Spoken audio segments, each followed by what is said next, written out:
Martes 19 de mayo de 2020. Amigos y amigas, buenos días. Bienvenidos todos a Telediario. Arrancamos con los titulares.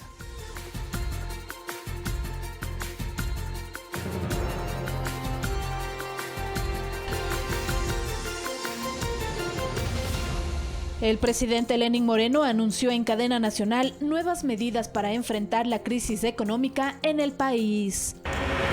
El Comité de Operaciones de Emergencia Nacional definió nuevos horarios para el toque de queda según el color de semáforo que tengan las ciudades. Se pone en marcha el plan de mercados y ferias sanitarias seguras en Quito para garantizar el abastecimiento de productos de primera necesidad a los ciudadanos. Alexandra Ocles, exdirectora del Servicio de Gestión de Riesgos, recibió medidas cautelares de parte de un tribunal penal de la Corte Nacional de Justicia por presunto tráfico de influencias en la compra de kits alimenticios durante la crisis sanitaria. Y en lo internacional, el presidente Donald Trump amenazó a la Organización Mundial de la Salud con eliminar de forma permanente la financiación de Estados Unidos si ésta no hace mejoras sustanciales en los próximos 30 días ante la pandemia.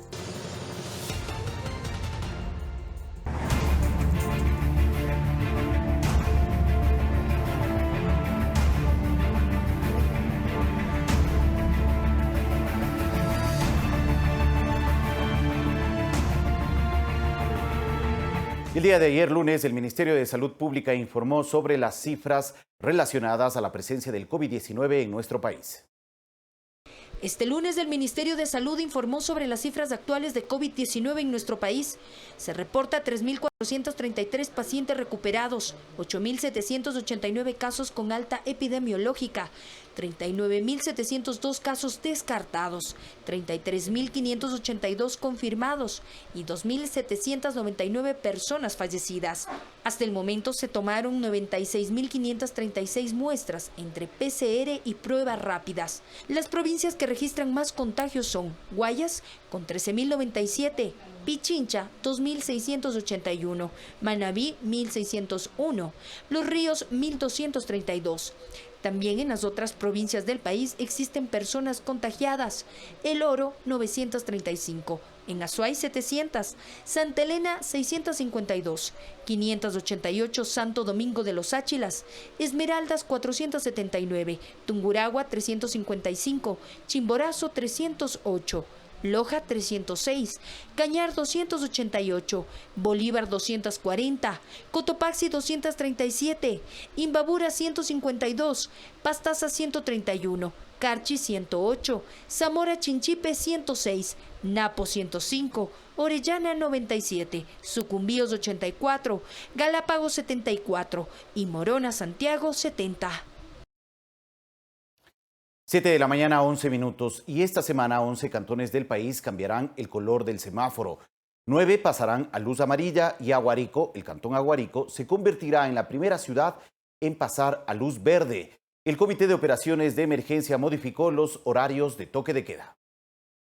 El cantón Pablo VI de la provincia de Morona, Santiago, desde este lunes pasó de semáforo rojo a amarillo. El alcalde Lenín Verdugo señaló que la decisión se basó al poco número de casos de COVID-19. El número de casos ha sido bajo relativamente, 3 casos positivos, de los cuales todos 3 a la presente fecha se encuentran totalmente recuperados. Además dijo que en esa ciudad ya se siente el golpe por las pérdidas en el comercio, agricultura y transporte. En caso de que el número de contagios sobrepase la capacidad operativa de la mesa de salud, realmente nosotros tendríamos que retornar a semáforo rojo. A este cantón se suman 6 más que entraron en amarillo: El Pan, Paute, Sevilla de Oro en la provincia de La Azuay, El Triunfo, San Borondón en Guayas y Chinchipe en Zamora Chinchipe. Mientras que este martes 19 de mayo regirá en Calvas en Loja. El miércoles se sumará Lago Agro en Sucumbíos y Guayaquil. Y el jueves, Loja pasará a amarillo, de acuerdo al Comité de Operaciones de Emergencia, que modificó el toque de queda para esta etapa y regirá entre las 21 horas a 5 de la mañana. A este grupo se suman los cantones que ya se encontraban en esta etapa, como Daule en Guayas, Palora y Santiago en Morona, Santiago. El cantón Aguarico en la provincia de Francisco de Orellana se convertirá en el primero en el país en pasar a luz verde desde este martes. sin prohibir los controles de restricción, los controles de aislamiento y los puntos de control.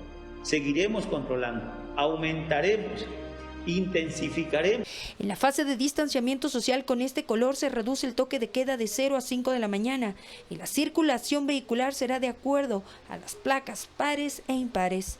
Por su parte, el alcalde de Quito, Jorge Yunda, dijo que la capital permanecerá en color rojo hasta el 26 de mayo y en el país 135 cantones seguirán en color rojo esta semana. Valeria Villarroel, Medios Públicos. 7 de la mañana, 14 minutos, y el municipio de Guayaquil solicitó formalmente al Comité de Operaciones de Emergencias Nacional el cambio de color del semáforo de rojo a amarillo a partir de este miércoles 20 de mayo. El COE cantonal sugirió los horarios y restricciones para realizar actividades comerciales. Los expertos que contrató el municipio de Guayaquil para hacer un muestreo de casos de COVID-19 en la ciudad ya tienen resultados. Al 31.9%. Personas que han dado positivo a la prueba rápida, el 68.1% negativos. Mientras el Ministerio de Salud señaló que la ocupación hospitalaria ha bajado. En el Guamo Sur, de camas, ya tenemos una desocupación del 36%, ¿no? En Monte Sinaí tenemos alrededor del 66% de las camas libres. Para el COE cantonal, estas cifras demuestran la desaceleración en cuanto a la propagación del virus. En este marco, hicieron oficial la decisión. Señores, a partir del día miércoles 20 de mayo, vamos a pasar prudencialmente, con medidas restrictivas, igual al semáforo amarillo. Precisamente a partir del miércoles, los horarios del toque de queda cambian y para los cantones en amarillo será desde las 21 horas hasta las 5 horas. A esto se acogerá Guayaquil, entre otras decisiones. Está prohibido el transporte intercantonal e interprovincial, salvo con las ciudades de Daule, San Borondón y Durán. El terminal terrestre de Guayaquil sigue indeterminadamente cerrado. El retorno a las actividades del sector privado será de la siguiente manera. El trabajo presencial solo puede operar con un 50% de personal a la vez.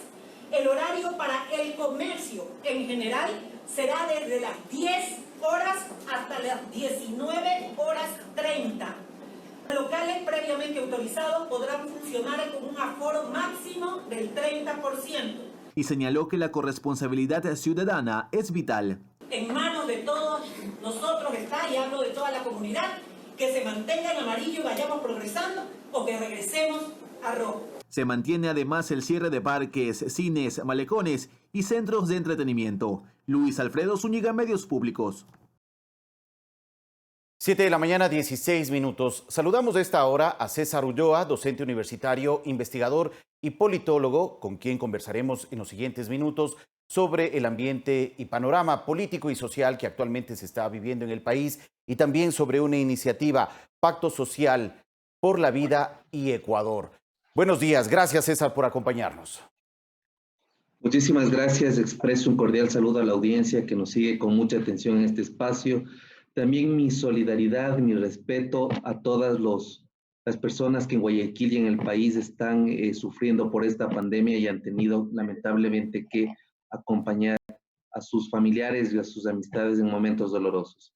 Estoy a las órdenes, muchísimas gracias. Gracias César, muy gentil. Bueno, ¿en qué consiste este Pacto Social por la Vida y por el Ecuador que se está impulsando?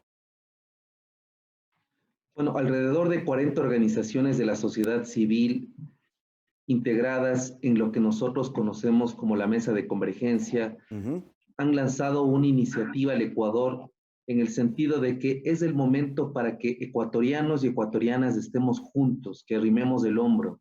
Creo que es un momento de conciliación y de que edifiquemos el Ecuador a partir de propuestas creativas, innovadoras, pero sobre todo que nos den la posibilidad de ir a un diálogo auténtico, un diálogo efectivo.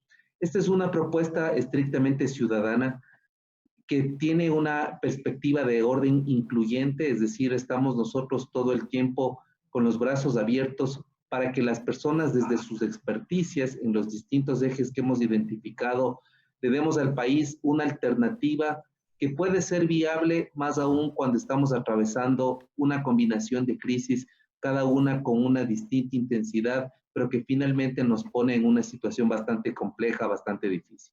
Bueno, César, actualmente es de conocimiento público que el país está atravesando una situación económica y social muy compleja, una situación que no se ha vivido durante muchos años. Realmente, la última vez que tengo recuerdo de algo vivido de forma similar fue en la crisis financiera del año 99. Hoy se está viviendo un ambiente similar y posiblemente mucho más complejo, pero a ello también se suma un ambiente de corrupción. Lamentablemente, en ciertos sectores se ha evidenciado un tema de falta de ética y de corrupción. ¿Cómo corregir estos problemas tan profundos que sigue arrastrando el país? Bueno, nosotros hemos sido bastante enfáticos. No es posible que las noticias más relevantes durante toda la semana, entre todas las semanas que hemos iniciado la crisis, sean de corrupción. Fíjense en que la corrupción está en los primeros titulares, incluso ha rebasado la importancia de los efectos de la pandemia en el coronavirus en el Ecuador. Por eso nosotros creemos que esta tregua política, la cual llamamos, no significa bajo ningún punto de vista hacernos los locos, hacernos los ciegos, sordos y mudos frente a la corrupción y la impunidad. Nosotros creemos que la tregua y el diálogo auténtico tiene que necesariamente girar alrededor de la ética pública, tiene que girar alrededor del combate denodado contra esas prácticas pervertidas que han convertido al Ecuador en un estado delincuencial. Estamos al borde de la descomposición social, porque cuando la muerte ya no importa para quienes están lucrando con sobreprecios y contratos que benefician a grupos que no le hacen ningún favor al Ecuador, estamos prácticamente en un estado de anomia, es decir, donde cada cual se gobierna como le da la gana. En ese sentido, nosotros creemos que el pacto social por la vida y por el Ecuador tiene que poner por delante la ética pública, tiene que poner por delante la garantía de los derechos, tiene que tener por delante el respeto a la diversidad, pero sobre todo tenemos que nosotros procesar en democracia y saber determinar que los conflictos pueden ser resueltos a partir de una voluntad ciudadana, pero además de una voluntad política. Nosotros hemos identificado 7 aspectos que son ineludibles, que son impostergables, que son necesarios para que el Ecuador salga adelante. Por favor, coméntenos brevemente. Primero, sí, Fabricio, escucho. Por favor, César, si nos explica y nos detalla estos 7 aspectos prioritarios que hay que atender en este momento y que nos involucran a nosotros como sociedad, que es necesario tener una atención prioritaria, por favor. La primera es la recuperación de la economía y la preservación del trabajo. Nosotros estamos mirando que esta situación de crisis que prácticamente nos pone en una situación que supera cualquier posguerra, nos hace pensar que la economía debe ser un pilar indispensable para reactivar el Estado. La segunda que es clave es el cuidado de la salud y la construcción de un verdadero sistema nacional de salud y de seguridad social. No puede ser que el seguro social siga siendo la caja chica, no solo de los gobiernos de turno, sino de los afanes perversos, corruptos, de mafias enquistadas que siguen lucrando con los sobreprecios en la compra de medicamentos y además haciendo del IES una institución que es de los ecuatorianos, pero que lamentablemente ha estado al servicio de estos afanes pervertidos. La tercera cosa es que nosotros debemos pensar en una economía agrícola campesina. Estamos mirando que los precios de los hidrocarburos en el mundo han caído y que el cambio de la matriz productiva, es decir, todas estas alternativas económicas diferentes son las que van a dinamizar y van a permitir la supervivencia. Todos los países en el mundo están pensando en el abastecimiento, en otras palabras, que nunca falte los alimentos a la mesa. Por lo tanto, el Ecuador tiene que potenciar la economía agrícola campesina. Otro aspecto que es importante es el cuarto, educación para todos. Ahora más que nunca hemos evidenciado la necesidad de fortalecer la educación, la investigación, el desarrollo y la innovación, porque la ciencia, la tecnología, la educación nos dará respuestas más eficientes, más ágiles, más transparentes de cara a los nuevos retos que vivimos con este escenario post-pandemia, con esta coronacrisis. El quinto aspecto es el combate efectivo a la corrupción y la impunidad. Y vamos a proponer desde la mesa de convergencia y los distintos capítulos locales en las ciudades que estamos instalados, reformas institucionales que hagan posible que el Estado deje de ser esquilmado, que el Estado deje de ser saqueado, que el Estado deje de ser un botín para las mafias que, disfrazados en un manto político, sin embargo, solo han sabido lucrar del Estado. Otro aspecto que nosotros creemos clave es la preservación y conservación del ambiente desde una economía que no se agote en el extractivismo. Es decir, hay que buscar unas fórmulas creativas, unas fórmulas lo suficientemente innovadoras para ponerle el Ecuador en una situación distinta para enfrentar la crisis. Y un aspecto que es inevitable, que es impostergable y que además ha sido evidenciado de una forma bastante contundente, es que tenemos que ir a la creación de un sistema de protección contra las violencias, y me refiero contra las violencias que en la actualidad se vive con los niños, con las niñas, con las adolescentes y con las mujeres. Es decir, son 7 puntos que van a ser trabajados de manera temática a nivel nacional, con una pluralidad de actores desde un espacio estrictamente democrático y con el único afán de hacer un aporte ciudadano. Acá no estamos respondiendo a ninguna tienda política, lo que no quiere decir, por cierto, que vamos a entregar, que vamos a refrendar, que vamos a validar con las distintas fuerzas para que en este año que le resta al gobierno y a puertas de que inicie un proceso electoral, sean los actores que pretenden conducir el Estado, administrar la cosa pública, tengan una hoja de ruta clara, pero sobre todo una hoja de ruta que no está mirando en el negocio, que no está mirando en el sobreprecio, que no está mirando en utilizar el Estado para beneficios personales o para beneficios corporativos. Claro que sí, César. Entendemos que ya se está trabajando a nivel local, provincial, recogiendo las observaciones, las demandas, las expectativas que hay por parte de los distintos representantes de la sociedad civil que forman parte de esta iniciativa Pacto Social por la Vida y por el Ecuador. Eventualmente, ¿ustedes cuándo podrían compilar una propuesta para entregar a las autoridades, sobre todo a las próximas autoridades que tengan que asumir las riendas de nuestro país el próximo año? Nosotros estamos en una dinámica de trabajo permanente y nos hemos establecido un tiempo perentorio de 1 mes. Ajá. Después de 1 mes vamos a presentarle al país nuestra propuesta con los resultados de las 7 temáticas que he mencionado, con el concurso, la participación y la experticia de hombres y mujeres ecuatorianos de distintas ciudades del país que se han unido a esta gran cruzada para tratar de restaurar la democracia, para tratar de restaurar la ética pública, pero sobre todo, Mauricio, para darle al Ecuador oxígeno. El Ecuador está como este enfermo del coronavirus que llega a la unidad de cuidados intensivos y que necesita un instrumento mecanizado y que de manera artificial le dé unas posibilidades de extender la vida. El Ecuador está en la misma circunstancia y nosotros no podemos cruzarnos de brazos desde los distintos sectores.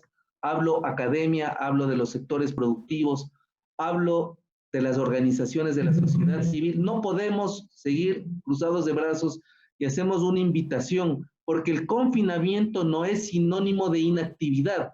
El confinamiento nos ha dado la posibilidad de que varias organizaciones de la sociedad civil, en una dinámica de trabajo permanente, estemos involucrados en trabajar por una propuesta que sea viable, pero sobre todo que sea y que esté en correspondencia con lo que el Ecuador necesita en esta crisis que nos ha golpeado como ninguna crisis desde que se constituyó el Ecuador como república.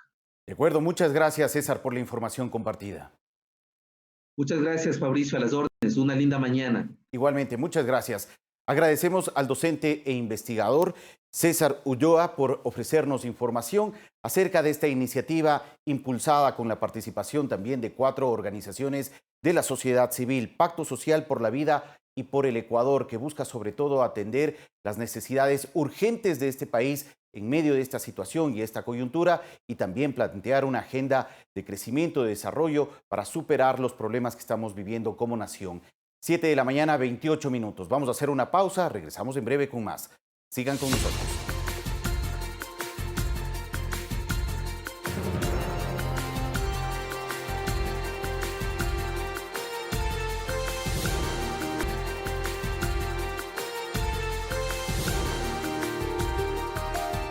Siete de la mañana, 32 minutos. Gracias a todos por seguir con nosotros.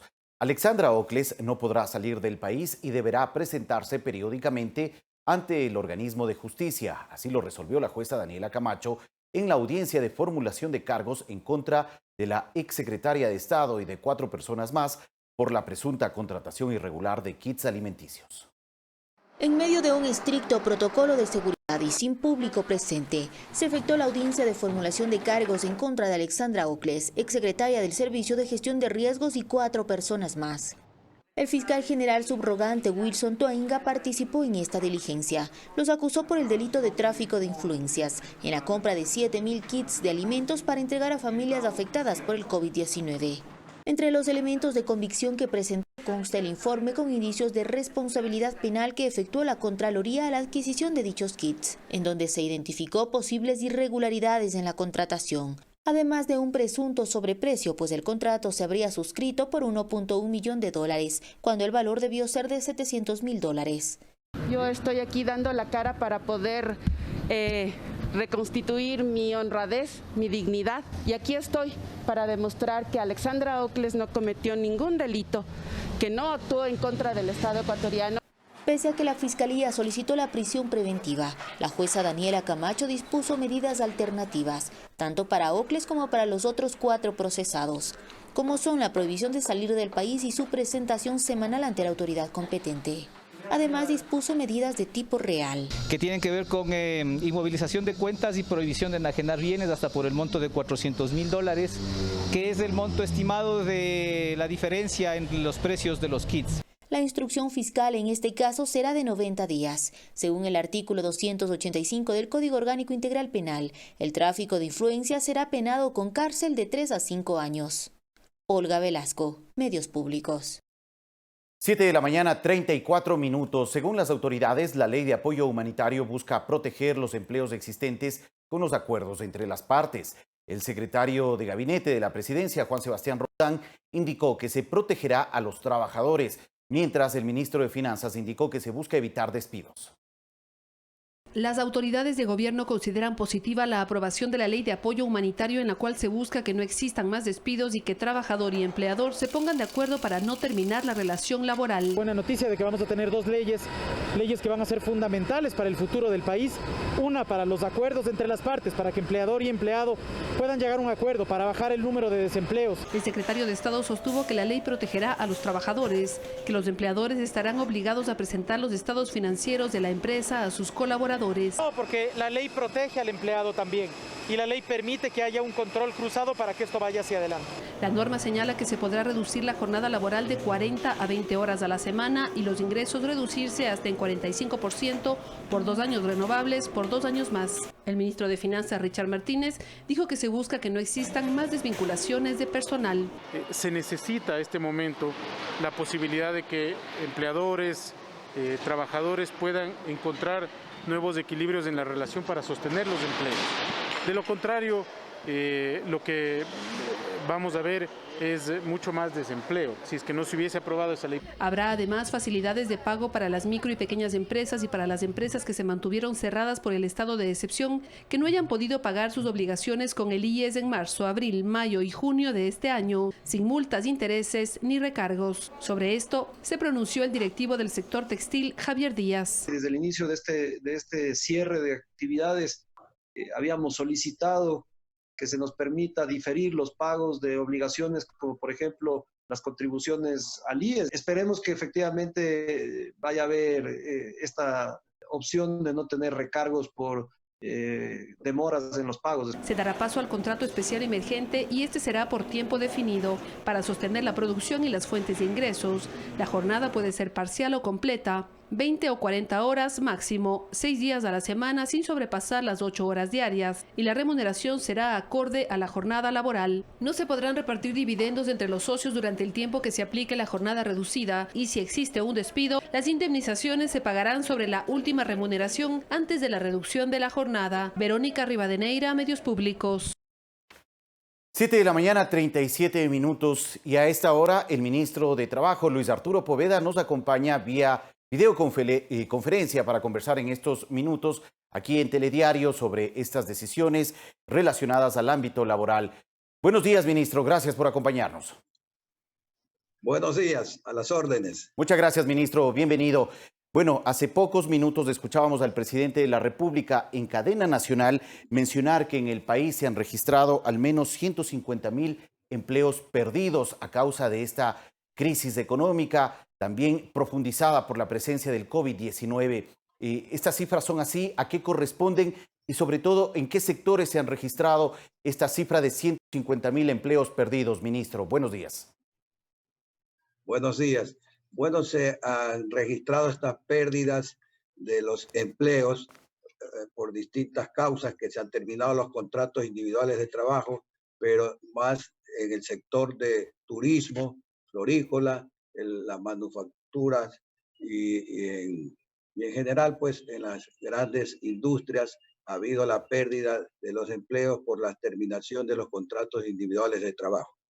Ahora, ustedes desde el Ministerio y desde el Gobierno Nacional tienen la convicción que a partir de estas leyes aprobadas, sobre todo la ley de apoyo humanitario, se podría evitar que este nivel de despidos, incremento de esta cifra, se pueda aumentar en los siguientes días, en las siguientes semanas, debido a la situación que se está viviendo en el país.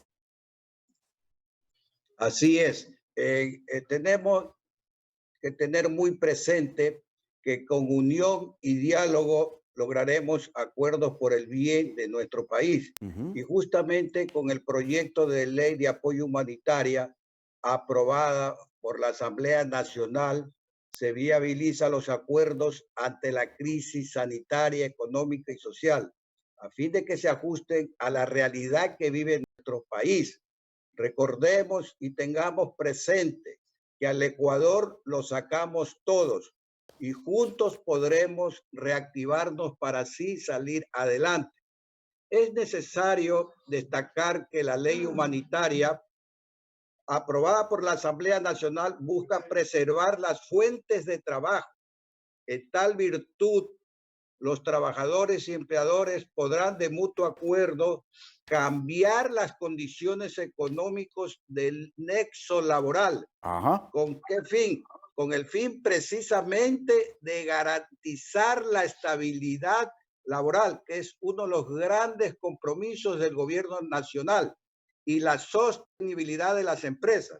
El acuerdo será siempre directo y bilateral entre trabajador y empleador. De igual forma, el Ministerio del Trabajo controlará el fiel cumplimiento de los acuerdos. Velaremos siempre por los derechos de los trabajadores.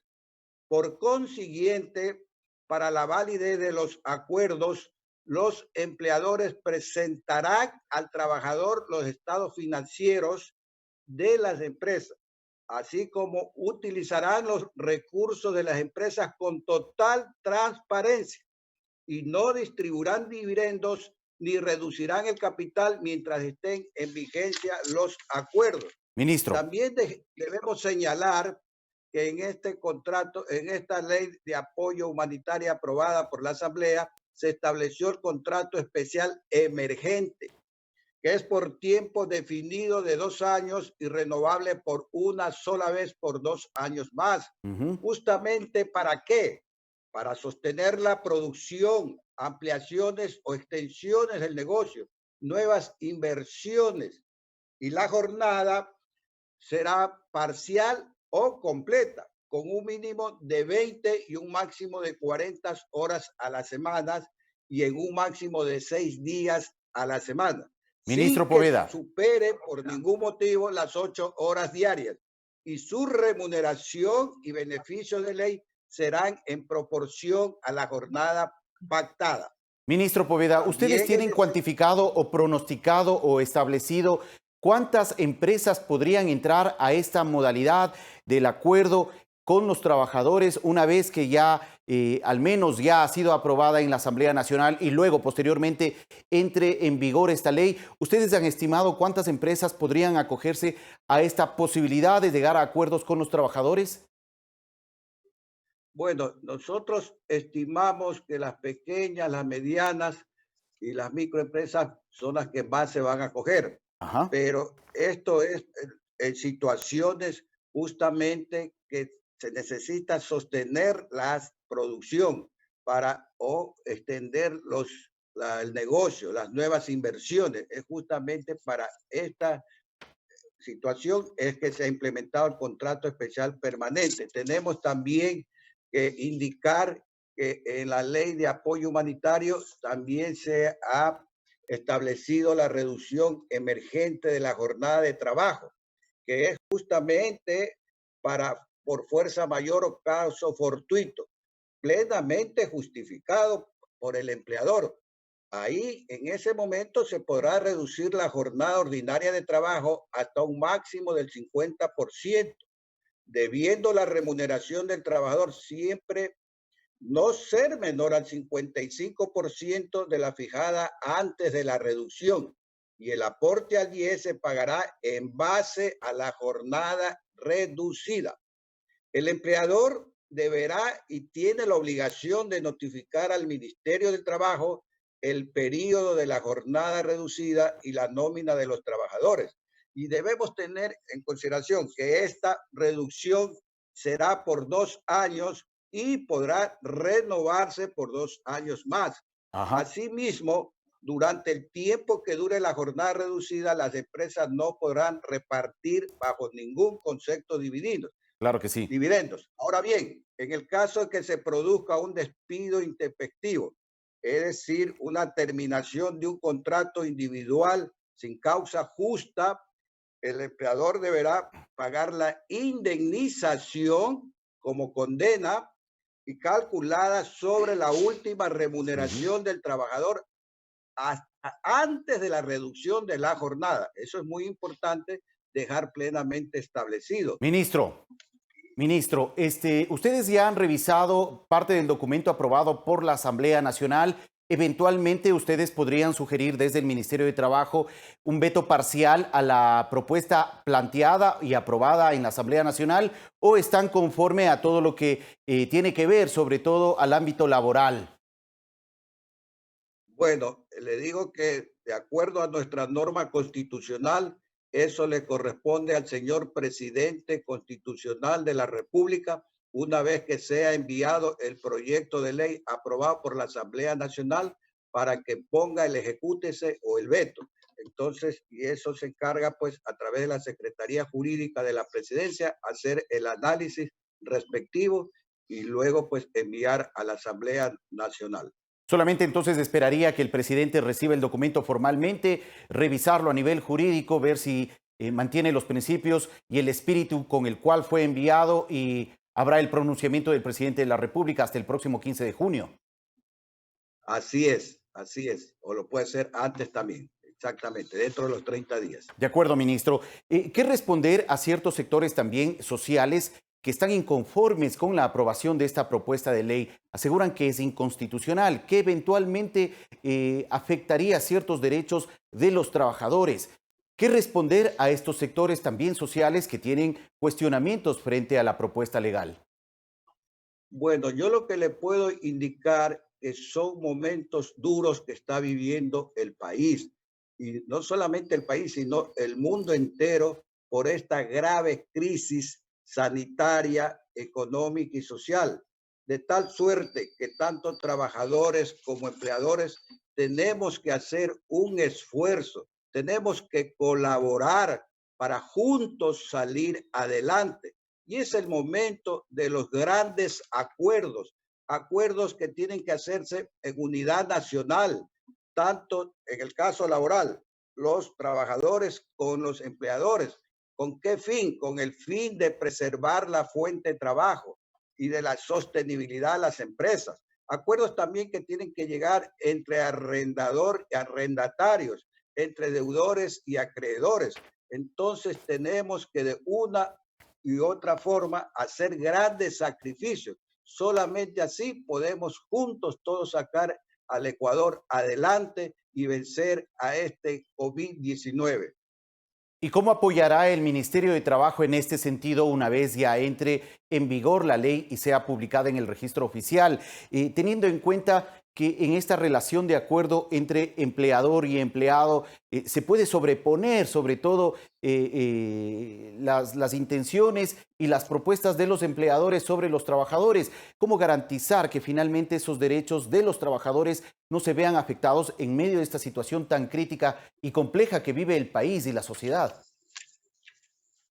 Bueno, una de las obligaciones del Ministerio del Trabajo es justamente respetar los derechos de los trabajadores y los derechos de los empresarios, ¿verdad? Y como Ministerio del Trabajo nosotros tenemos que ser motivadores, moderadores, buscar siempre un acercamiento entre los actores de la relación laboral. ¿Mediante qué? Mediante el diálogo social tripartito, diálogo social que se encuentra claramente determinado en nuestra Constitución Política de la República, que es justamente para solucionar conflictos de trabajo a través de acuerdos.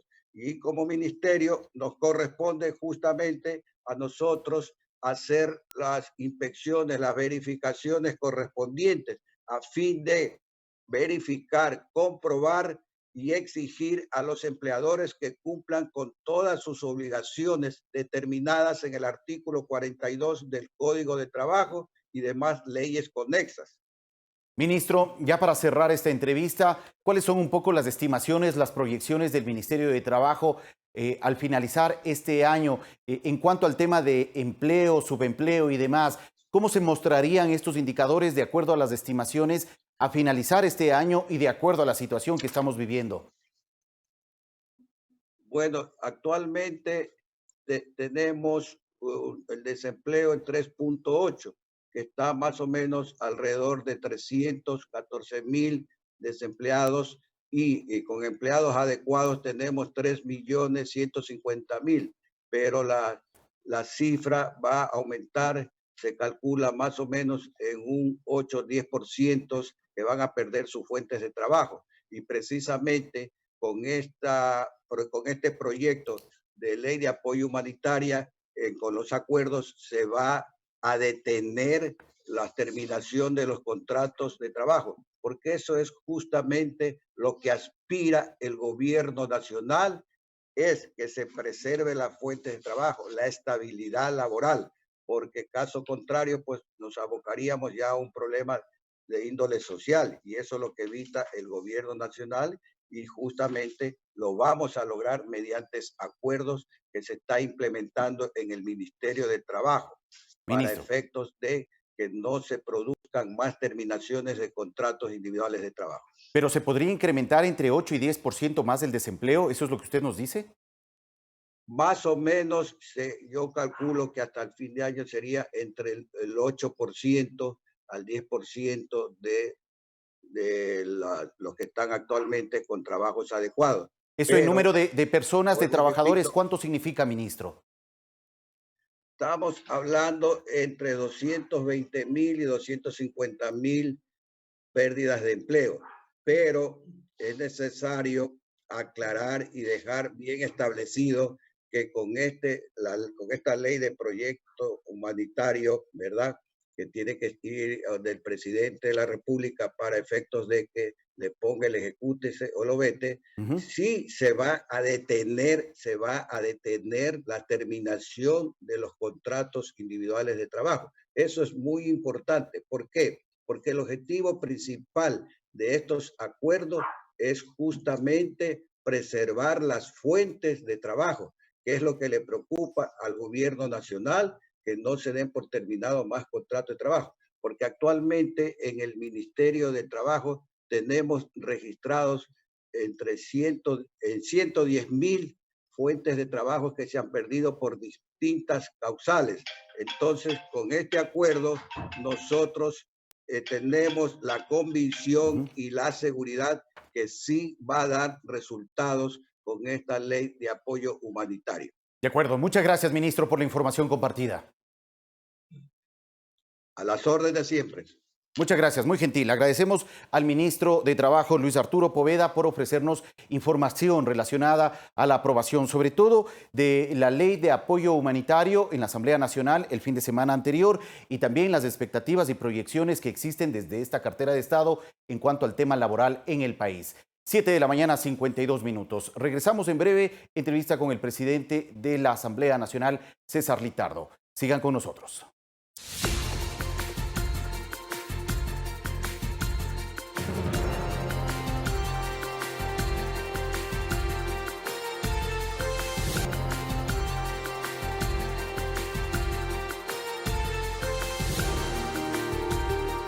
Siete de la mañana, 56 minutos. César Litardo, presidente de la Asamblea Nacional, se encuentra con nosotros vía videoconferencia para conversar en los próximos minutos sobre la reciente aprobación de leyes en la Asamblea Nacional. Buenos días, presidente. ¿Nos escucha, presidente? Buenos días. Buenos días a ti, un saludo a todo el país. Muchas gracias, gracias, presidente. Bueno, arranquemos por el inicio. El fin de semana se dio paso a la aprobación de las dos propuestas de ley en materia económica por parte del Ejecutivo. ¿Satisfechos con esta decisión tomada? En un debate amplio en donde el rol democrático de la Asamblea quedó evidenciado, en donde hemos recibido innumerables comparecencias, comisiones generales de todos los sectores del país, se aprobaron estas dos leyes. Creo que son leyes que están mejoradas en gran medida, que se han mejorado mucho de los textos originales y que tienen varias aristas importantes que van a ayudar al pueblo ecuatoriano a solventar la crisis que vivimos en este momento, tanto la sanitaria como la económica, y que esperamos que sea una herramienta para poder cumplir con ese objetivo. Bueno, sin duda serán propuestas de ley que traten de solventar un poco la situación crítica que está viviendo el país, pero adicionalmente se están tomando otras acciones. Hace pocos minutos el presidente de la República, Lenín Moreno, anunciaba varias medidas y decisiones en materia económica, sobre todo para tratar de aliviar la situación fiscal económica que vive Ecuador. 12.000 millones de dólares en pérdidas, ha dicho el presidente de la República, 150.000 empleos perdidos. El presidente ha anunciado hace poco reajustes aún en el sector público de la función ejecutiva. ¿Qué se va a hacer desde el Poder Legislativo, desde la Asamblea Nacional, también para dar ejemplo frente a esta situación que se vive en el país? Bueno, es importante destacar varios temas, ¿no? La difícil situación que vive el país en estos momentos, como lo decía hoy en la cadena el señor presidente, asciende aproximadamente a 12.000 millones de dólares de déficit, es decir, casi la mitad del presupuesto general del Estado está este año con problemas de ser financiado. También lo decimos desde el principio nosotros, las leyes que se enviaron a la Asamblea en lo económico no eran la solución, eran una herramienta, una ayuda que va a permitir, de hecho, varios de los elementos que están ahí van a servir como una ayuda importante para el desarrollo del país. Nosotros como Asamblea, desde hace ya el año pasado, hemos empezado un plan de austeridad que este año va a llegar incluso a un ahorro entre el 15 y el 20% del presupuesto. Como usted mencionaba, no es un valor en referencia a lo que afecta al presupuesto general del Estado. La Asamblea apenas ocupa el 0,16% del presupuesto general del Estado, pero también es un buen mensaje de ejemplo para el resto del país. Así que nosotros también ya estamos en ese nivel ya de cerrar este plan de austeridad que ha venido, como decíamos, en varias etapas ya ejecutándose, y que la Asamblea también va a estar acorde con lo que el país necesita. Esa necesaria adaptabilidad a la realidad económica del país ya tiene ya desde el año pasado un proceso interno de Asamblea que este año se va a concretar de manera mucho más eficiente y más profunda. Presidente Litardo, ¿no será acaso necesario en este momento, en medio de la situación que se vive no solamente en Ecuador, sino en el mundo, hacer un sacrificio un poco adicional, mayor? ¿Y a qué me refiero? Por ejemplo, hay amplios sectores de la sociedad que están pidiendo que se pueda revisar, entre otros, la reducción del número de asambleístas, el no pago de salarios y solamente el pago de dietas por asistencias obligatorias de los legisladores a las sesiones, la reducción del número de asesores y de privilegios que tienen ciertos asesores y asambleístas, y la rendición de cuentas de los asambleístas para ver qué es lo que se está haciendo 2 veces al año. ¿Es posible revisar este tipo de temas que también son una demanda ciudadana? Todo es posible, todo está dentro de las posibilidades, hay que cada cosa tratarla como tiene que ser. El hecho de reducir los asambleístas implica una reforma constitucional, que esto implicaría tomar algún tiempo en el proceso, casi un año, incluso de ser posible, si la Corte determina que es vía reforma, hay incluso que hacer hasta una consulta popular, que esto pues tomaría mucho más tiempo, incluso costaría mucho más recursos de lo que se pretendría ahorrar en este caso. Pero todos son temas que se pueden analizar. Yo entiendo, insisto, ¿no? El presupuesto de la Asamblea implica el 0,16% del presupuesto general del Estado, pero en la medida en que estos recursos permitan solventar y apoyar a la crisis, la Asamblea está tomando decisiones integrales, no solamente en este tema de reducción como decía, de salarios, sino también reducción de otros elementos más que tiene internamente. Pero me parece que ese no es el debate en este momento. Yo lo he dicho varias veces. El debate es mucho más profundo. Nosotros estamos tomando como herramienta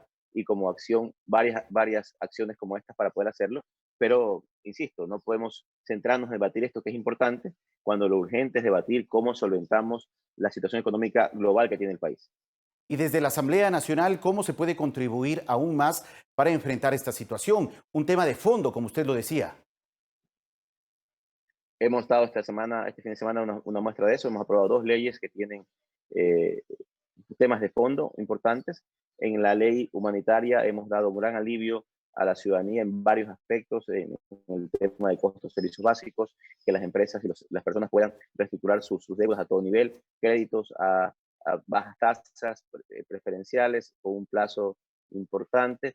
Hemos dado también muestras de que en la ley de finanzas públicas se va a hacer un ordenamiento y una planificación integral de las finanzas públicas, optimizando su gasto, transparentándolo, respetando las autonomías de los GAT y los diferentes entes de seguridad social, también siendo una carta importante para la captación de recursos del exterior. Y ahora la agenda de la Asamblea tiene que estar enfocada en varios aspectos importantes. Primero, en profundizar reformas laborales y tomar acciones en temas de reactivación económica en el país que son importantes en este momento para poder apoyar el desarrollo que el Ecuador necesita de aquí en adelante.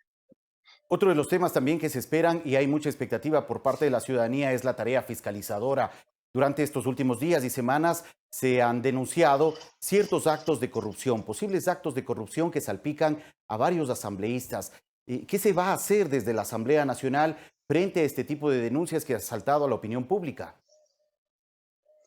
Bueno, hay que investigarse, todo esto tiene que ser procesado en las debidas instancias como tal. Y creo que ya hay algunos temas o un tema puntual que ya está siendo investigado dentro de la justicia. Nosotros también vamos a hacer desde la Asamblea nuestra parte, dentro de nuestro rol fiscalizador. Me parece que hay que dejar claro que en el marco de nuestra competencia vamos a hacer todo lo que tenga que ver para poder esclarecer estas situaciones y en ese sentido pues también articular y en el marco de cada función cumplir con sus roles. Si la Asamblea tiene un rol fiscalizador dentro de su marco de control político, que lo vamos a hacer, y también hay un control que tiene que hacerse desde el sector de la justicia que también iremos coordinando para poder lograr que estos temas queden totalmente esclarecidos y si hay responsables sean sancionados como tiene que ser. Se refiere al caso del asesor del asambleísta Daniel Mendoza. ¿Se iniciará un proceso investigativo puntual sobre los vínculos del asesor y también del asambleísta Mendoza en la Asamblea Nacional?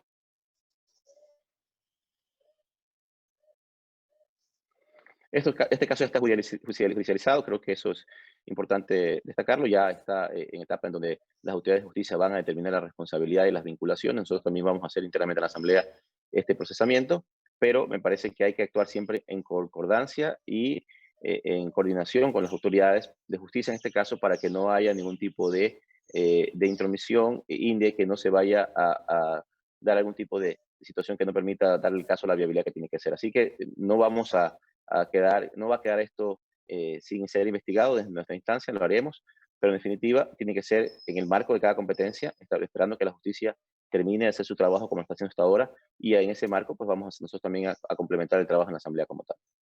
De acuerdo, presidente, gracias por la información. Este 24 de mayo, domingo, se debe cumplir constitucionalmente con el informe a la Nación por parte del presidente de la República. ¿Qué está previsto dentro de la organización de este evento constitucional en medio de esta situación también que estamos viviendo?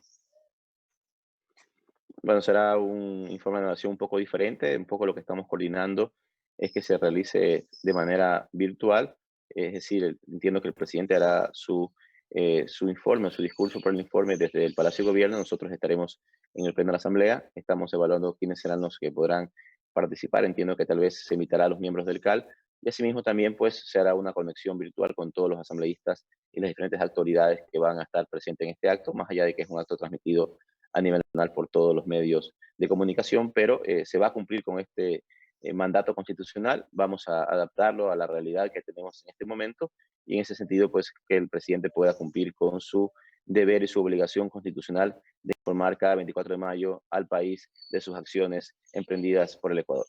¿Habrá sesión plenaria ese día o se llevará a cabo de forma virtual? Hay sesión plenaria virtual, tal como la Asamblea ha venido funcionando hasta el momento. Nosotros hemos tenido esa posibilidad desde el primer día que se decretó el estado de excepción y empezó ya el tema de la pandemia o de manera oficial acá en el país, a tener ya las previsiones del caso, y será una sesión virtual de manera normal, como lo hemos venido haciendo ahora, y con las otras acciones que le he mencionado de que se van a tomar para cumplir con este mandato constitucional. De acuerdo. Gracias, presidente, por la información. Gracias a ustedes. Buenos días. Muy gentil, gracias. Gracias a César Litardo, presidente de la Asamblea Nacional, por contarnos brevemente la situación que se vive en la Asamblea Nacional frente al informe de la Nación que se tendrá que cumplir este domingo 24 de mayo y también el ambiente que existe actualmente en el Poder Legislativo frente a la crisis causada por la presencia del COVID-19 en el país. Son las 8 de la mañana con 7 minutos y antes de dar paso a Sofía Montoya en nuestro segundo bloque de Telediario, compartimos con ustedes más saludos de nuestros televidentes a través del segmento Conectados. Que tengan todos un buen día.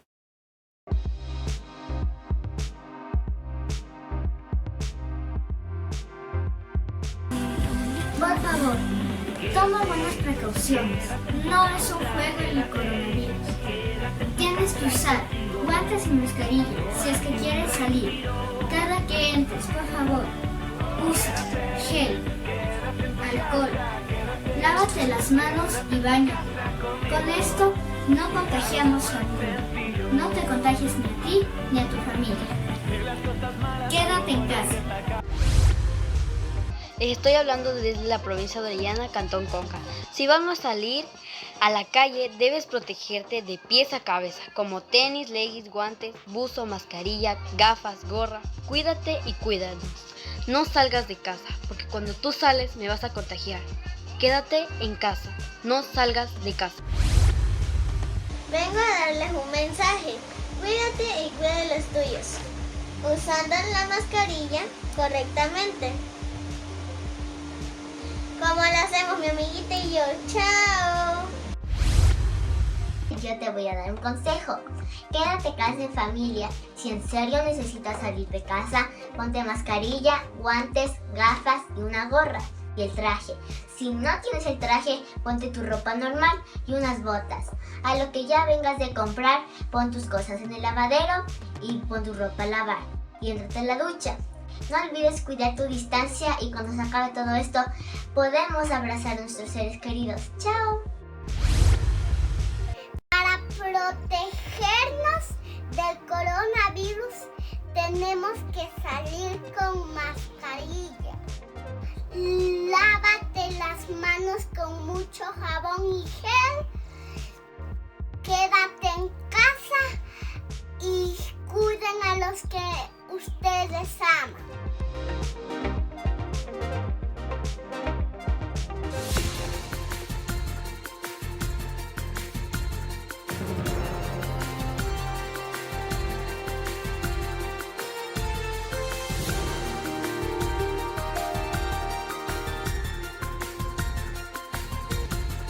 Amigos, ¿cómo están ustedes? Muy buenos días. Siempre es un gusto acompañarles desde Telediario. Vamos a repasar las noticias de Ecuador y del mundo. Y empezamos con este tema importante. El presidente de la República, Lenín Moreno, en cadena nacional, anunció nuevas medidas para hacer frente a la crisis económica que vive el país tras el confinamiento por la pandemia.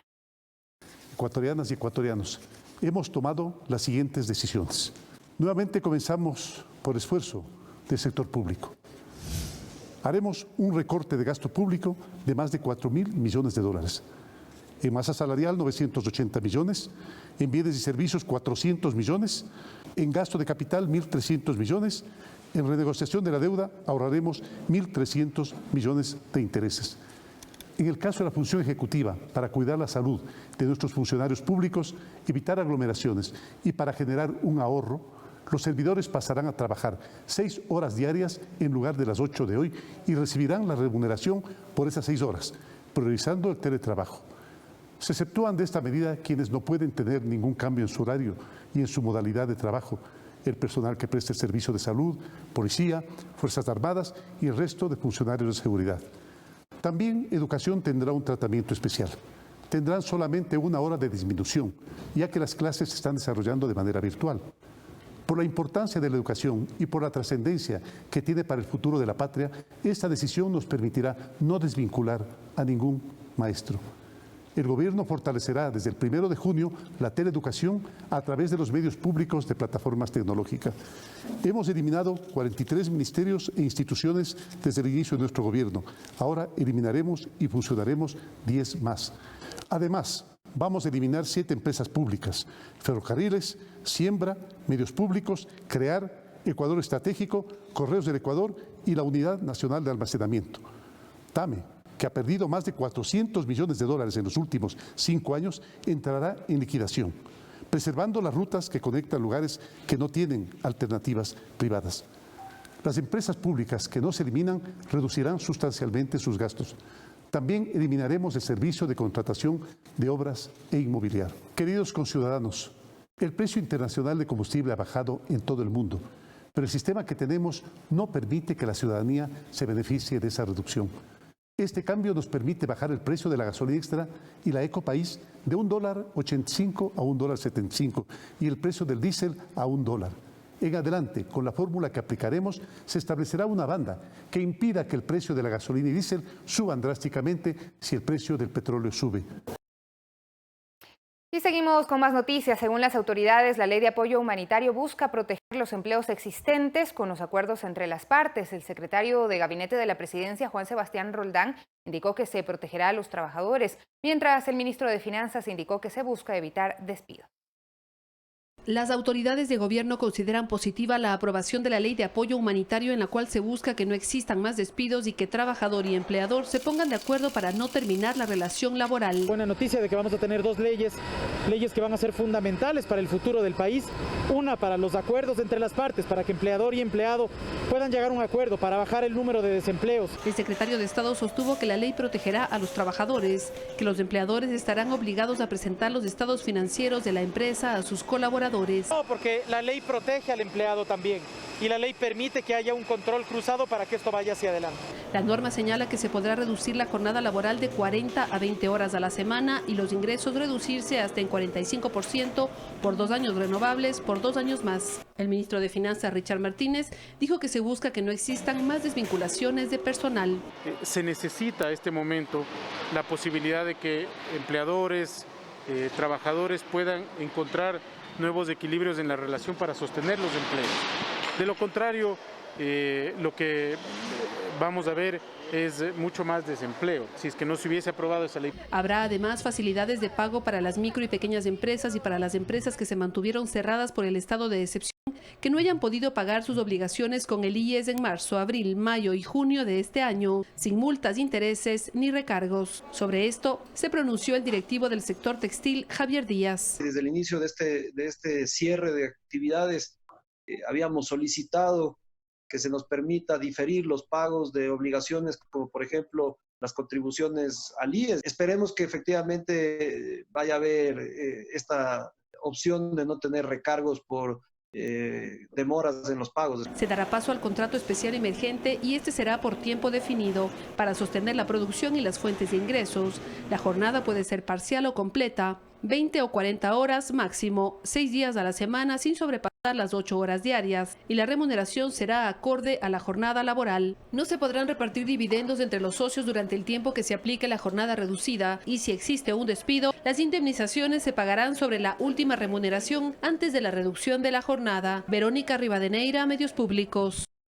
8 de la mañana con 15 minutos. Alexandra Ocles no podrá salir del país y deberá presentarse periódicamente ante el organismo de justicia. Así lo resolvió la jueza Daniela Camacho en la audiencia de formulación de cargos en contra de la exsecretaria de Estado y de 4 personas más por la presunta contratación irregular de kits alimenticios. En medio de un estricto protocolo de seguridad y sin público presente, se efectuó la audiencia de formulación de cargos en contra de Alexandra Ocles, exsecretaria del Servicio de Gestión de Riesgos, y 4 personas más. El fiscal general subrogante Wilson Toainga participó en esta diligencia. Los acusó por el delito de tráfico de influencias en la compra de 7.000 kits de alimentos para entregar a familias afectadas por el COVID-19. Entre los elementos de convicción que presentó consta el informe con indicios de responsabilidad penal que efectuó la Contraloría a la adquisición de dichos kits, en donde se identificó posibles irregularidades en la contratación, además de un presunto sobreprecio, pues el contrato se habría suscrito por $1.1 millón, cuando el valor debió ser de $700.000. Yo estoy aquí dando la cara para poder reconstituir mi honradez, mi dignidad, y aquí estoy para demostrar que Alexandra Ocles no cometió ningún delito, que no actuó en contra del Estado ecuatoriano. Pese a que la Fiscalía solicitó la prisión preventiva, la jueza Daniela Camacho dispuso medidas alternativas, tanto para Ocles como para los otros 4 procesados, como son la prohibición de salir del país y su presentación semanal ante la autoridad competente. Además, dispuso medidas de tipo real, que tienen que ver con inmovilización de cuentas y prohibición de enajenar bienes hasta por el monto de $400.000, que es el monto estimado de la diferencia en los precios de los kits. La instrucción fiscal en este caso será de 90 días. Según el artículo 285 del Código Orgánico Integral Penal, el tráfico de influencias será penado con cárcel de 3 a 5 años. Olga Velasco, Medios Públicos.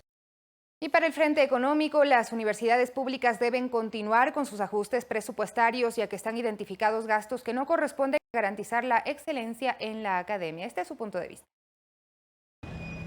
Pese a que la Corte Constitucional ordenó al Ministerio de Economía y Finanzas abstenerse de recortar el presupuesto a las universidades públicas, para el Ministerio de Economía existen distorsiones en el manejo de los recursos que manejan las universidades públicas y escuelas politécnicas que deben ser corregidos. Richard Martínez detalló, por ejemplo, que se ha detectado pago de viáticos e inclusive dinero destinado a la realización de consultorías externas que no corresponden a lo que debe hacer la academia. La universidad tiene que ser una generadora de ideas, no una compradora de ideas. Y está bien consultorías específicas, pero la universidad tiene que crear las ideas. Entonces, y todos estos rubros que se pueden optimizar sin afectar a los estudiantes. Sí me parece que es poco constructivo con la sociedad ecuatoriana que ante un recorte del 10% haya rectores de las universidades que amenazan con un recorte del 50% de los cupos. Cierre de facultades. ¿Por qué no se revisan los cargos administrativos? La rectora de la Escuela Politécnica Nacional, Florinela Martínez, expuso que el recorte planteado para el presupuesto de esta alma mater afectará en la planificación de apertura de carreras tecnológicas y a la estabilidad de la planta docente temporal. Sin embargo, confía en el diálogo como mecanismo para llegar a algún tipo de acuerdo que posibilite frenar la medida de recorte por la condición de la economía ecuatoriana. Si esto no lo podemos solucionar de ninguna manera, sí creo que hay muchas cosas que no podremos hacer, y podríamos poner en riesgo el funcionamiento normal de nuestras clases en un periodo de tiempo hasta poder solucionar la situación. Inicialmente se determinó un recorte de $100 millones en el presupuesto para 32 universidades públicas y escuelas politécnicas a consecuencia de la situación económica derivada de la pandemia del COVID-19. Javier Ceballos, Medios Públicos.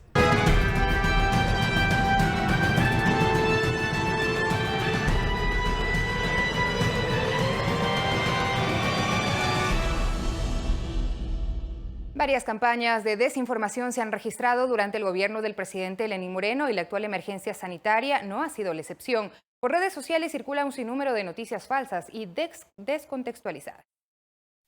Los 13 días de paralización que enfrentó el Ecuador en el mes de octubre de 2019 sirve para ejemplificar cómo las noticias falsas fueron parte de una campaña que buscó afectar la imagen del gobierno nacional de forma directa. Durante ese tiempo se desarrollaron las protestas del movimiento indígena y varios grupos sociales, y también fue aprovechado para intentar posicionar una serie de mensajes con los que se exacerbó los ánimos de la ciudadanía. Hemos detectado que en las zonas rurales de la ciudad, y también en las zonas rurales del país, y también en algo en las zonas urbanas, se está desarrollando una estrategia de información falsa para intentar volver a calentar las calles. Fotografías, videos, audios y comunicados fueron instrumentos que se publicaban en redes sociales o se las transmitía por mensajes de texto, para frenar el diálogo que impulsó desde un inicio el presidente de la República.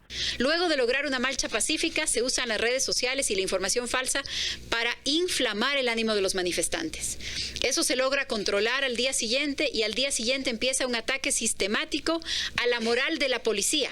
Mensajes falsos respecto de los salarios de la policía. Es que si bien se trata de un mecanismo perverso, también resulta efectivo si se toma en cuenta la penetración de las redes sociales en la ciudadanía del país, donde se estima que al menos 11 millones de personas acceden a este tipo de contenidos, la gran mayoría de las cuales, sin ser verificadas, ya son compartidas. Vemos que incluso los medios de comunicación han sufrido afectaciones porque se utilizan incluso su misma línea gráfica, sus logos para difundir fake news, y hemos llegado al punto en el que los medios de comunicación tienen que desmentir incluso las fake news. Pero el panorama se ha vuelto a repetir durante la actual emergencia sanitaria, donde además de la presencia del COVID-19, el virus de la desinformación también ha estado presente. A diario, la Secretaría General de Comunicación presenta un informe con las noticias falsas que se publican para generar confusión en la ciudadanía. En esta publicación de la clínica en la cual trabajo, se puede observar la imagen original.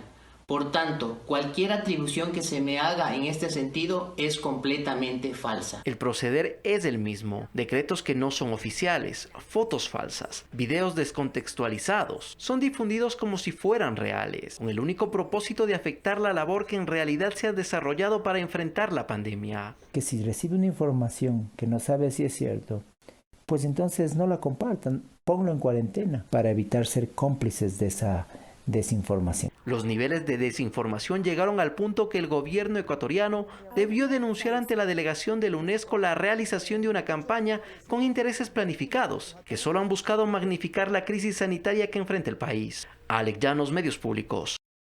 Y Ecuador promociona el comercio internacional de forma virtual. La meta es vender alrededor de $500.000 en 3 días a Alemania y Reino Unido. Así lo informó el Ministerio de Comercio Exterior.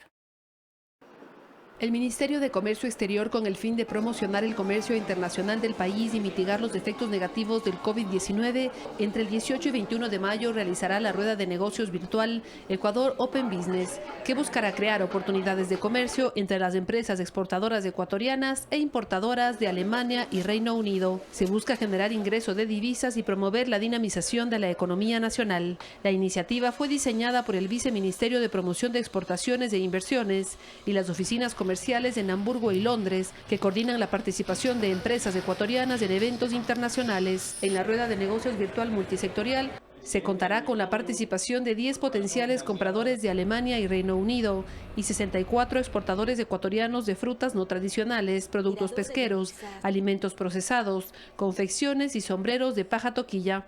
Serán 51 citas de 20 minutos cada una y las expectativas de negociación se estiman en $500.000. Además, se busca implementar herramientas digitales para obtener resultados y fortalecer los lazos comerciales y crear oportunidades de negocios para estimular la reactivación productiva. También generar espacios de comercio virtual mientras continúen las restricciones de movilidad a escala mundial por el coronavirus. Verónica Rivadeneira, Medios Públicos.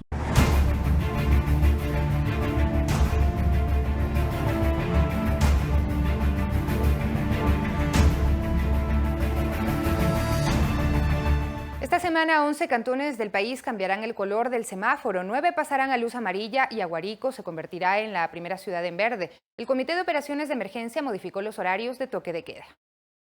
El cantón Pablo VI de la provincia de Morona, Santiago, desde este lunes pasó de semáforo rojo a amarillo. El alcalde Lenín Verdugo señaló que la decisión se basó al poco número de casos de COVID-19.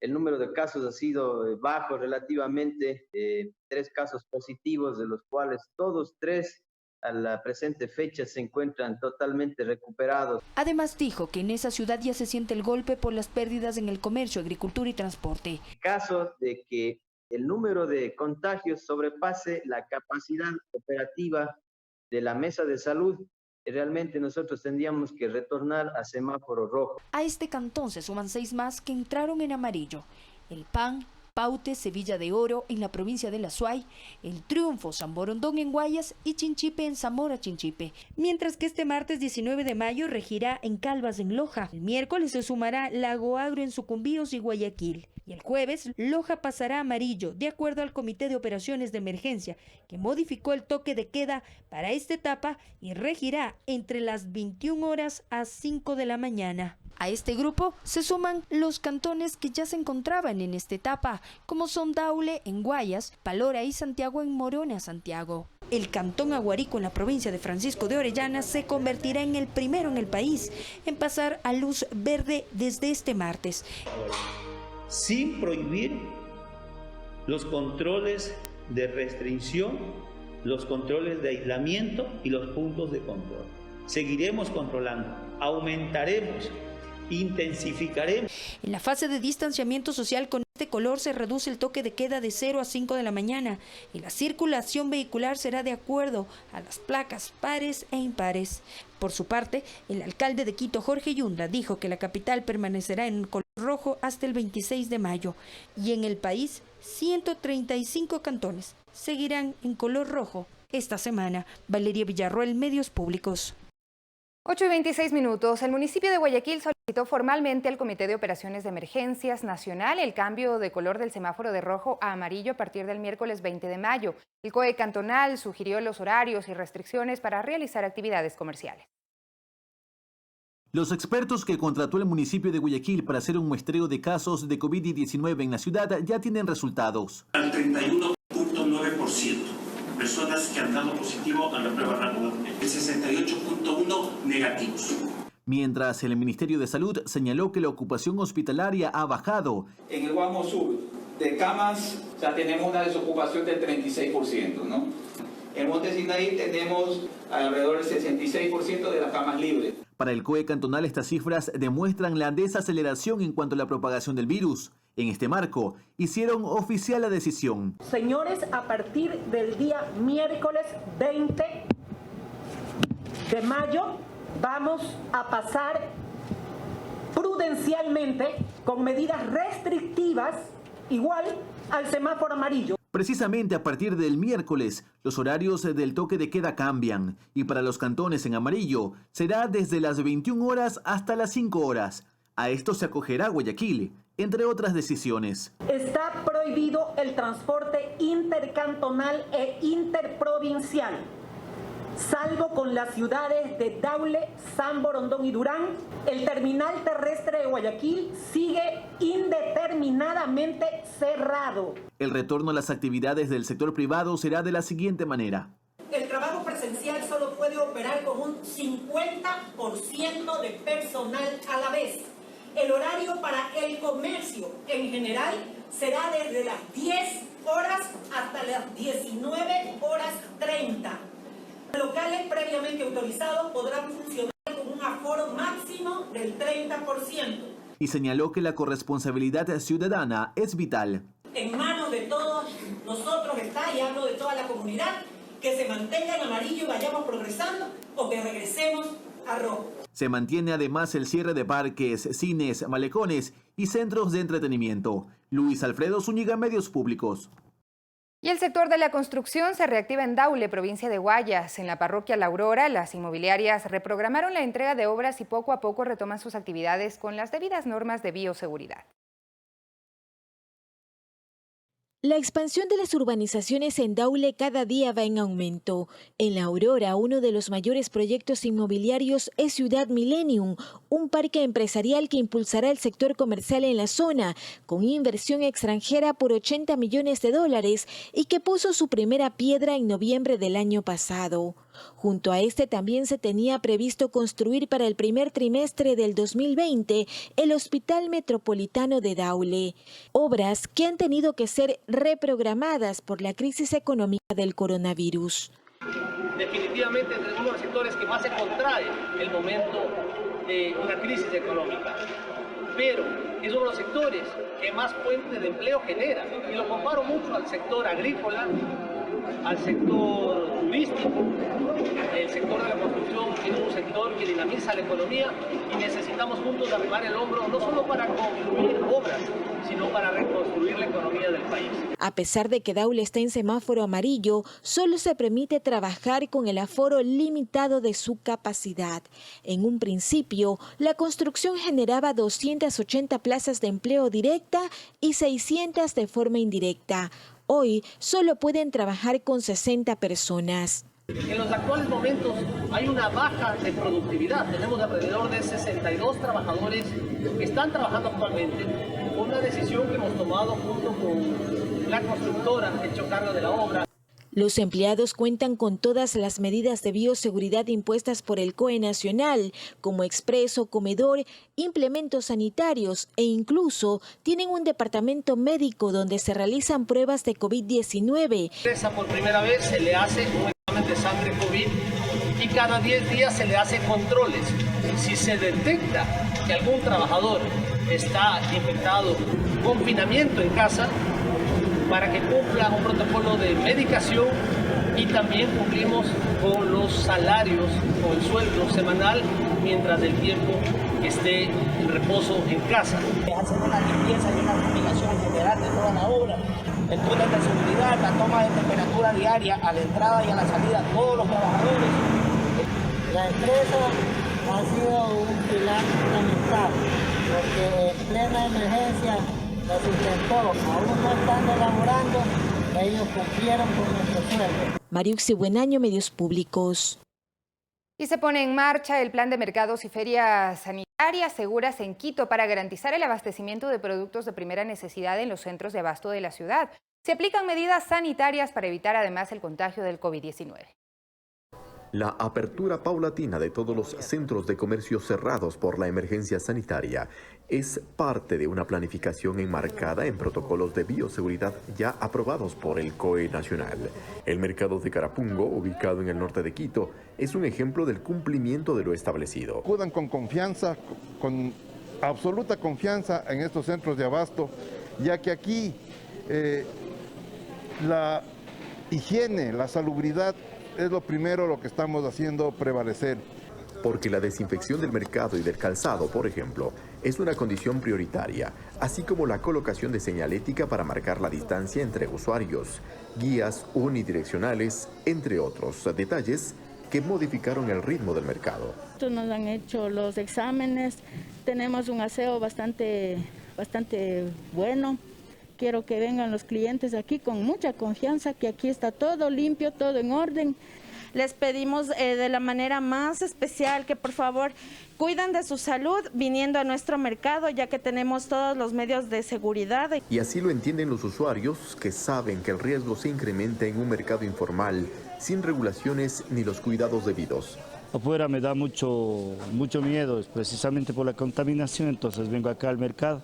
La atención es excelente, las personas ya inclusive ya nos conocen también y nos venden con toda confianza. Hicieron la desinfección adelante, la atención, hay muy poca gente adentro y muy bien en realidad, separados todos. A lo largo de esta semana se tiene programado la reapertura de los mercados de Amaguaña, Chirillacu, La Roldós, El Arenal, Puembo y la Feria del Mercado América. Siempre nos está colaborando los señores del municipio. Nos han explicado con los protocolos cómo tenemos que realizarlos para poder laborar en cada mercado. Hasta el momento, el Distrito Metropolitano de Quito cuenta con 19 centros de abasto abiertos en el horario de 7 de la mañana a 12 del día. Eduardo Córdoba, Medios Públicos. 8 de la mañana con 34 minutos y más de 10.000 corresponsales financieros que cumplen con las normas biosanitarias fueron habilitados por el Ministerio de Inclusión Económica y Social para el cobro del bono familiar por emergencia. El objetivo es que los beneficiarios ubiquen el punto más cercano y se evite aglomeraciones. Los puntos autorizados por el MIES están cumpliendo. Así se lo ha podido evidenciar desde que inició la segunda fase de cobro del bono familiar por la emergencia. Los espacios de distanciamiento han sido marcados. En dichos lugares también cuentan con instrumentos para la desinfección, y por ello lo único que se pide a los beneficiarios es ubicar el sitio más cercano a sus domicilios. Para eso hemos establecido 10.500 puntos de corresponsales no financieros, como el Banco del Barrio, Mi Vecino y Mi Banco. Pero no solo los corresponsales financieros se han ampliado, sino también la inversión gubernamental. y la cobertura del bono. 114 millones de dólares que hemos destinado para este bono en la primera y la segunda fase. En la primera tuvimos 440.000 beneficiarios, en el segundo 500.000 personas que estarían siendo beneficiarias, lo que suma un total de 940.000 familias que han sido beneficiadas. Recursos a través de los cuales el gobierno busca la protección del tejido social, pues precisamente este dinero ayuda a las familias al pago de sus principales necesidades. Una parte en medicina, otra parte en alimentación, que Dios le pague. Nos sirve para comprar alimento, llevar un plato para la casa. Hacemos que ese ciudadano que no tuvo ingresos por 2 meses pueda tener un ingreso económico y pueda solventar las principales necesidades. Una vez más, recuerde acudir al sitio más cercano a su domicilio de acuerdo a su último dígito de la cédula. Evite aglomeraciones y con ello cualquier posibilidad de contagio. Alex Llanos, Medios Públicos. Y este lunes el Ministerio de Salud informó sobre las cifras actuales de COVID-19 en nuestro país. Las revisamos junto a ustedes. Este lunes el Ministerio de Salud informó sobre las cifras actuales de COVID-19 en nuestro país. Se reporta 3.433 pacientes recuperados, 8.789 casos con alta epidemiológica, 39.702 casos descartados, 33.582 confirmados y 2.799 personas fallecidas. Hasta el momento se tomaron 96.536 muestras entre PCR y pruebas rápidas. Las provincias que registran más contagios son Guayas con 13.097, Pichincha 2.681, Manabí 1.601, Los Ríos 1.232. También en las otras provincias del país existen personas contagiadas. El Oro 935, en Azuay 700, Santa Elena 652, 588 Santo Domingo de los Áchilas, Esmeraldas 479, Tungurahua 355, Chimborazo 308, Loja 306, Cañar 288, Bolívar 240, Cotopaxi 237, Imbabura 152, Pastaza 131, Carchi 108, Zamora Chinchipe 106, Napo 105, Orellana 97, Sucumbíos 84, Galápagos 74 y Morona Santiago 70. Y se registran 56 casos confirmados por COVID-19 en 5 de 11 comunidades indígenas amazónicas. De esta cifra, 7 infectados son de la nacionalidad guaraní. El estado de una mujer contagiada es delicado ya que está embarazada. Además, se registra un fallecido por problemas respiratorios. Los nuevos 7 casos confirmados de COVID-19 son de la comunidad Miguanuno, de la nacionalidad guaraní asentada en la provincia de Orellana. Así lo confirmó el presidente Gilberto Nenquimo. Esperando el informe del Ministerio de Salud para saber con los nombres de quienes esto está dentro de estos positivos. Una de las personas contagiadas es una mujer que fue trasladada a Quito. Mujer de 21 años y ella está embarazada, está en el lienzo. El dirigente afirma que una persona falleció en las últimas horas. Nenquimi, aproximadamente de 65 años, falleció con sintomatología de COVID-19 porque le faltó aire. Relata que los síntomas respiratorios en las comunidades se presentaron hace más de un mes, pero que fueron tratados como un resfriado. Muchos con esta misma sintomatología han sanado por medicinas naturales. Tos secas, gripe fuerte y fiebre fuerte. Por ello crece el temor y la preocupación.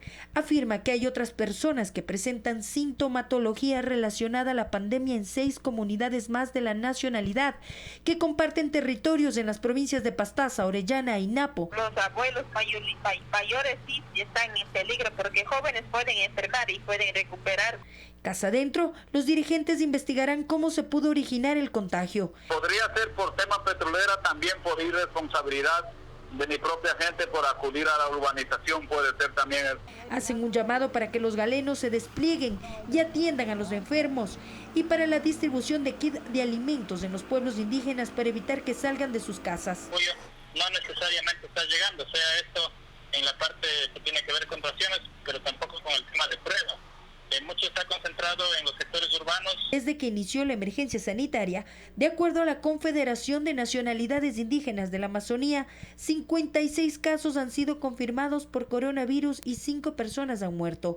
El virus está presente en 5 de las 11 nacionalidades, 15 en los Secoya, 39 quichuas y 1 shuar. 5 casos recuperados y 10 sospechosos. Valeria Villarroel, Medios Públicos.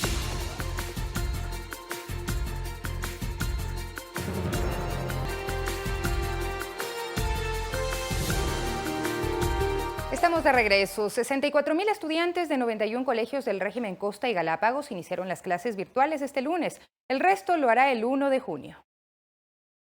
El himno nacional sonó como de costumbre a las 7 de la mañana. Las autoridades al frente, listas para inaugurar el nuevo año lectivo. Pero algo era diferente. Llevaban mascarilla y el colegio estaba vacío. Este año, la inauguración se hizo a través de Facebook. Formalmente inaugurado el año escolar 2020-2021. Y que Dios nos bendiga.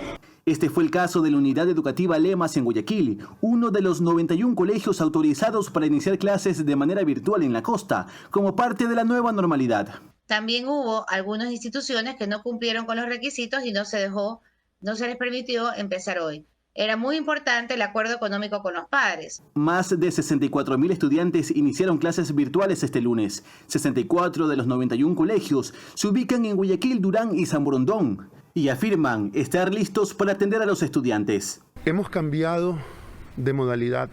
Los salones están vacíos, pero eso no significa que nuestro corazón no esté lleno de mucho ánimo para el inicio de este año escolar. Realmente estoy contenta porque ya pude recibir el último año de clases, el último primer día.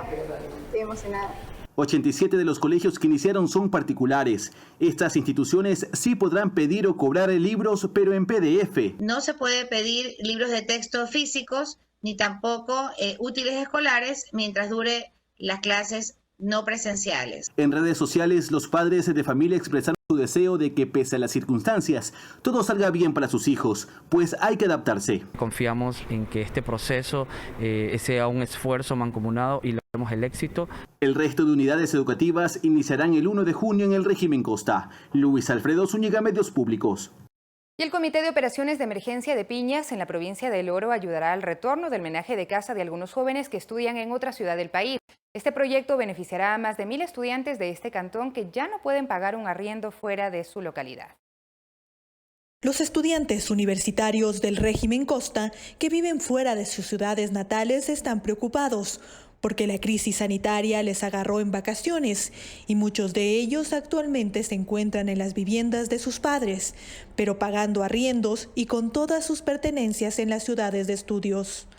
Mis cosas como estudiantes están atrapadas en la ciudad de Cuenca y no puedo hasta el momento hacerlas traer ni tampoco seguir pagando lo que es el alquiler. Vivo con más estudiantes, estamos pagando el arriendo.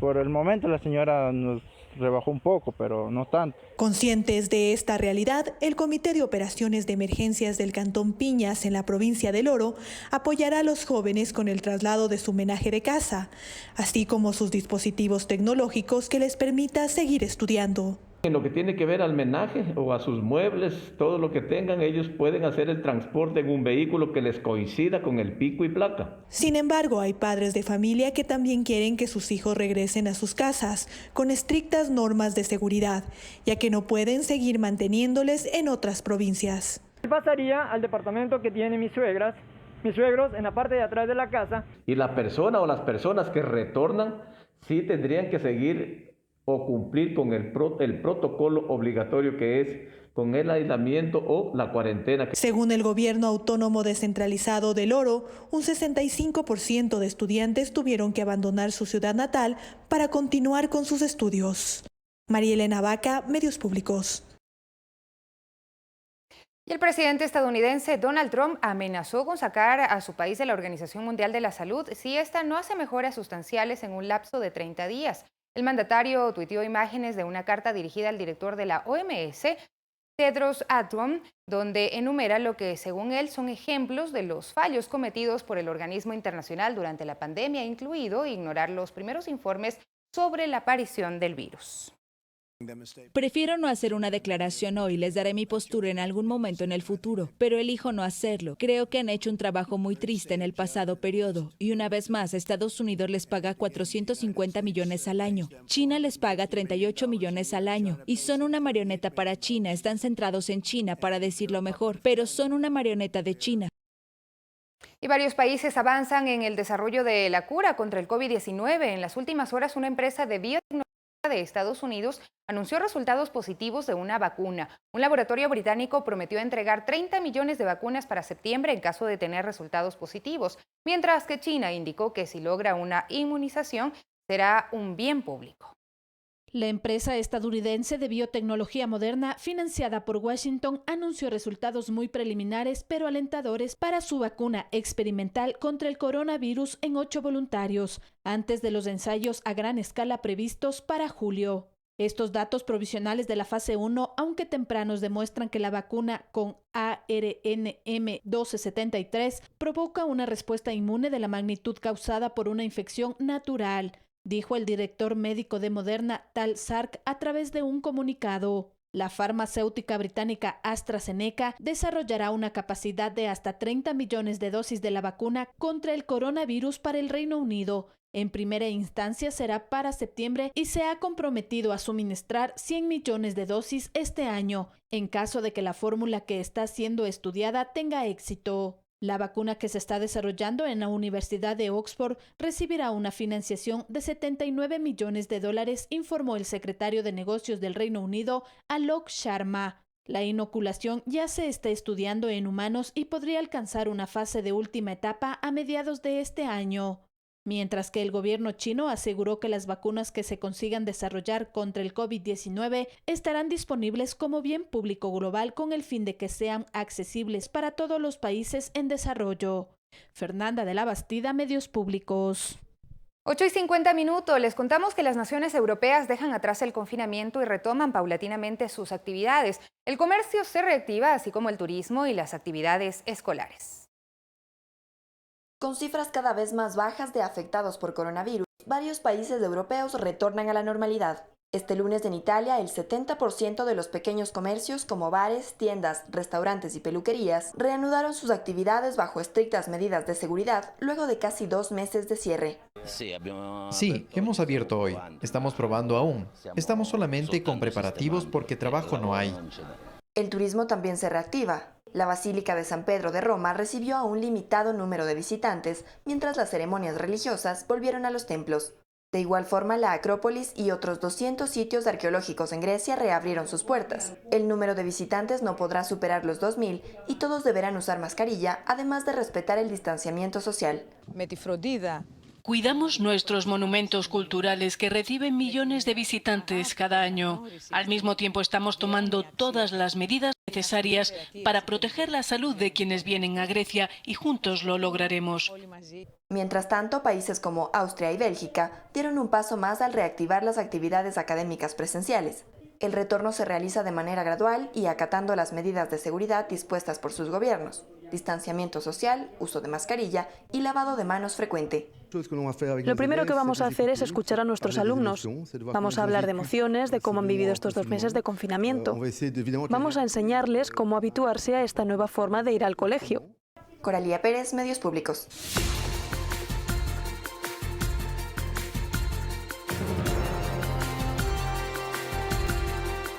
Volvemos con más noticias. Con 8 unidades y sin pasajeros, el tranvía de Cuenca inició la fase de pruebas de ajuste operativo. En 4 semanas más se espera que el servicio de transporte pase a pruebas con usuarios para entrar hasta finales de junio en operación comercial. A los retrasos técnicos y legales que ha sufrido el proyecto del tranvía de Cuenca se sumó la emergencia sanitaria por el COVID-19. Sin embargo, según el alcalde Pedro Palacios, la espera está por concluir. El COE cantonal aprobó que se continúe con las mismas, puesto que no presenta ningún riesgo en el tema sanitario. Es así que se arrancó la semana pasada, esperamos durante unas 3 semanas, 4 semanas, terminar ya estas pruebas. Según Carolina Ormaza, directora del tranvía, para estas pruebas de ajuste operativo que se realizan desde el 15 de mayo, se reintegraron el personal comercial de operaciones y mantenimiento. 8 unidades vacías circulan por la ciudad. estamos en semáforo en rojo y nuestra circulación podrá ser desde las 5 de la mañana hasta las 2 de la tarde. Este ajuste operativo es simular la operación de manera comercial, entonces las unidades estarán pasando cada 10 minutos por las paradas. Tras esta fase seguirá la de socialización con la ciudadanía y luego su operación comercial. El cronograma se mantiene intacto, creemos que a finales de junio, primeros días de julio, lo podemos hacer. Pero el tranvía no podrá estrenarse con bombos y platillos, pues este sistema de transporte deberá acogerse a las disposiciones del COE para garantizar la seguridad de la ciudadanía en medio de la pandemia. Ningún pasajero podrá estar sin mascarilla en el interior de las unidades, el respeto del distanciamiento social y cumplir las normas de bioseguridad correspondientes. Tenemos nosotros una capacidad de 207 pasajeros, 55 parados y 157 sentados. Entonces, lo que haremos en cada una de las fases del semáforo que nos encontremos en el cantón es acoplarnos a los lineamientos establecidos por el COE nacional. Esto significa el 30% de su capacidad en semáforo amarillo y 50% en verde, lo que también afecta al presupuesto para su funcionamiento, por lo que se prevé un incremento en el subsidio considerado inicialmente, indicó el alcalde Palacios. De 5.5 millones. Creemos que si es que se va a mantener un poco en esta situación, el subsidio podría incrementarse en aproximadamente 1,5 millones, 2 millones más, hablando por 12 meses. Y mientras tanto, se pide respeto a las vías por donde circulan las unidades y a las señales de tránsito, pues su inobservancia ya ha provocado incluso accidentes. Sofía Montoya, Medios Públicos. 8 de la mañana con 58 minutos, ya nos despedimos, amigos y amigas, como siempre los invitamos a seguir en compañía de Ecuador TV, a estar pendientes de nuestra pantalla y por supuesto a las 13 horas les ofreceremos más noticias en Telediario. Hasta entonces, que tengan una muy buena mañana.